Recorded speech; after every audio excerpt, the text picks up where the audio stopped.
शादी कराई दे मोर। अरे बोला बोल बम जैतो देह भर तो संसार जा है देव घर मन करो है मोर मोर भज शादी कराई दे मोर। चुप करा। बोल बम जैतो देह भर तोर भज शादी कराई दे मोर। काहेला? बोल बम जैतो देह भर तोर बोल बम जैतो देह भर तोर। अरे बोलबम जाए खातिर शादी करना जरूरी है कि?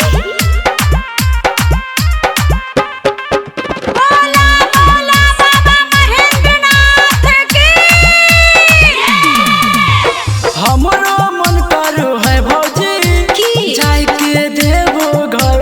ओहो। लॉकडाउन में लगो है भौजी की? हमरा बड़ी डर। अरे ये देवरू घरे में रहा। अरे बहुते बड़ा बीमारी चलल है।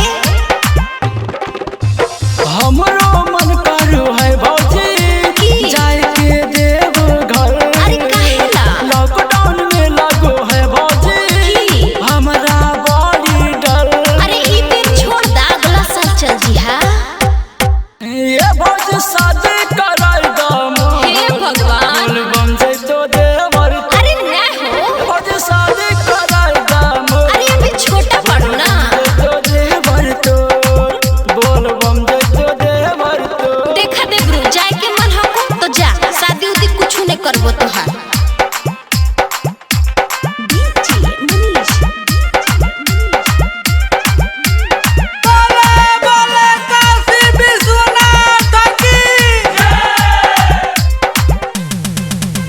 भले हम ये कुमार भजी अच्छा। काल लगइए बेड़ा पार भजी। ओहो। जलवा जब चढ़ैबे तब फलवा हम पैबे। उ तो मिलबे करी देवरू, बाबा के आशीर्वाद हा, काहे ना मिली। भले हम ये कुमार भजी तो? काल लगइए बेड़ा पार अरे भजी। काहे ना? जलवा जब चढ़ैबे तब फलवा हम पैबे। अरे काहे ना?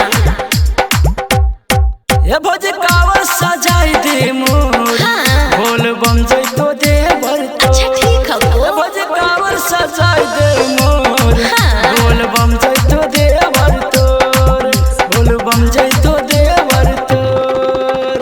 अच्छा ठीक है को सजा देयो।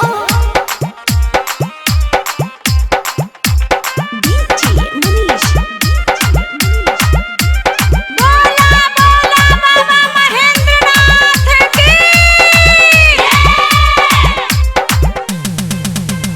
अकले से कमले से साथ जाई। अच्छा। बोल बम के नगरी ले अइहा ये भौजी का? गेरुआ रंग पगड़ी। अच्छा ठीक रुका, जा को भैया बजरिया मंगा दियो। जाए के बेकी साथ जाई। हाँ। बोल बम के नगरी अरे काहे ना? ले अइहा ये भौजी का? गेरुआ रंग पगड़ी। अच्छा ठीक है को। ये भौजी कावर सजाई दे मोर। ओहो, बोल ठीक। बम जैतो देवर तोर। अच्छा ठीक भौजी है को। कावर सजाई दे मोर। हाँ। बोल बम जैतो देवर तोर बोल बम जैतो देवर तोर। अच्छा ठीक है को देवरू।